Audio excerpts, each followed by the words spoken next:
नमस्कार, मी प्रतीक्षा. DNA मराठीमध्ये आपलं स्वागत. अहिल्यानगरमध्ये काल रात्री शिवशाही बसमध्ये एका तरुणीसोबत गैरवर्तन करताना आरोपी सीसीटीव्हीमध्ये कैद झाल्याचा दावा करण्यात आलाय.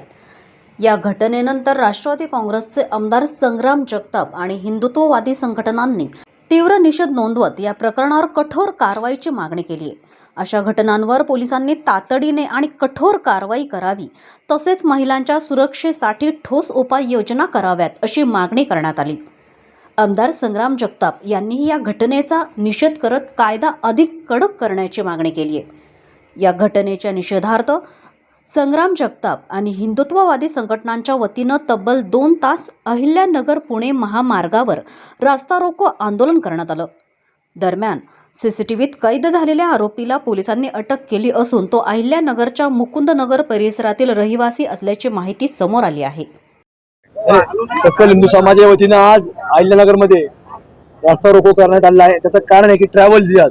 जसं पूर्वी आपण काही राज्यांमध्ये वेगळे जिहाद ऐकायला मिळायचे, महाराष्ट्रामध्ये आपण अलीकडच्या 10-15 वर्षा कालखंडामध्ये लव जिहाद, लँड जिहाद, वूड जिहाद किंवा नाशिक जिल्ह्यामध्ये आता जो काही नवीन जिहाद उदयास आला तो जिहाद म्हणजे दुसरा कुठला IT जिहाद आहे की उच्च विद्याविभूषित असणाऱ्या लोकांमध्ये देखील आता जिहादचा प्रकार समोर येतोय.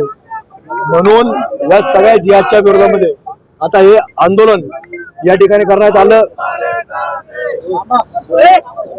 हे जे प्रकरण आहे ट्रॅव्हल जिहादचं, हे काय प्रकरण फक्त अहिल्यानगरमध्ये घडलं असं नाही. पूर्वी बाहेरच्या राज्यांमध्ये हे सातत्याने घडत होतं, पण अलीकडच्या काळामध्ये मागच्या 2-3 वर्षा कालखंडामध्ये महाराष्ट्रात येऊन पोहोचलंय. कारण त्याला फंडिंग होतं. असं कुणी करेल तर त्याला पैसे पुरले जातात. एखाद्या दुसऱ्या समाजातली महिला जर तुम्ही घेऊन आले तर त्याला बक्षीस दिलं जातं. आणि त्यामुळं हा प्रवास हा आपल्याला वाढत जात पाहायला मिळतो. त्यामुळं पुण्यामध्ये असेल, पिंपरीमध्ये असेल, तिथल्या स्थानिक स्वराज्य संस्थेच्या वतीनं चालणाऱ्या गाड्या असतील, मुंबईमध्ये असेल किंवा आता अहिल्यानगरपर्यंत पोहोचलेला आहे. त्यामुळे हिंदू समाज याच्यावरती कधी आता शांत बसणार नाही आणि या प्रत्येक जिल्ह्याच्या विरोधामध्ये आम्ही मोठ्या आवाजाने आंदोलन करू, आवाज उठवू आणि जसं काही कुणी समोर येईल तर त्याला जागच्या जागी उत्तर देखील देण्याची तयारी आमची सगळी समस्या आहे. कसं असतं, सरकारकडे किती मागण्या करायच्या, कशाच्या विरोधात कायदे मागणी करायची. पण आमचं म्हणणं आहे की जसं त्यांच्यामध्ये काही कायदे त्यांनी ठरवलेले आहेत तसं आमच्या हिंदू समाजाला काही ठरवलं पाहिजे.